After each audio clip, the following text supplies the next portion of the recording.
CBSE के private बच्चों के बारे में एक बहुत बड़ी खबर मेरे पास है। सीबीएसई का जैसे कि आपको पता है, अब जो प्राइवेट फॉर्म थे उनकी डेट चली गई है, लेकिन अभी भी सीबीएसई के बच्चे प्राइवेट फॉर्म भर सकते हैं अपना, जिनको प्राइवेट एग्जाम देना है।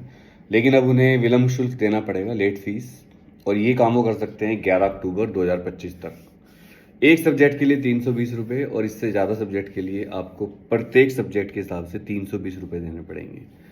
2020 से 2025 तक फेल हुए छात्र 2026 की परीक्षा में शामिल हो सकते हैं। अगर आप 2020 से पहले फेल हुए हो तो आप इस साल एग्जाम नहीं दे सकते।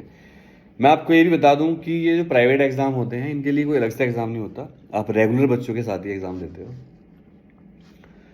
तो 320 रुपये आप फीस देकर पर सब्जेक्ट की दे सकते हो। और प्रैक्टिकल के लिए बच्चों ने पूछा था कितनी फीस देनी पड़ेगी, तो प्रैक्टिकल के लिए 160 रुपये पर सब्जेक्ट आपको देने पड़ेंगे। तो लेट फीस के रूप में छात्रों को 2,000 रुपये अतिरिक्त शुल्क का भुगतान करना पड़ेगा।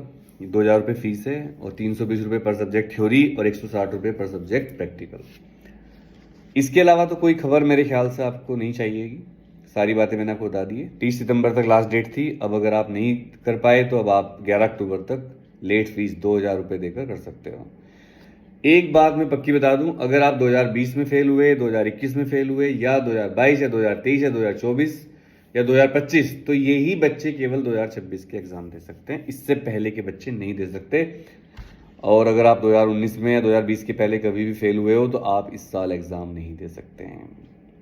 और ये जो एग्जाम होंगे रेगुलर बच्चों के साथ ही होंगे आपके, इनका अलग से कोई एग्जाम नहीं होता, रेगुलर वाले एग्जाम ही होते हैं। तो अगर आपने अब तक नहीं भरा तो भर दो, क्योंकि बाद में नहीं भर पाओगे, फिर पछताओगे। और पढ़ाई भी करते रहना, नहीं तो फिर दिक्कत हो जाएगी। Wish you all the best, love you all.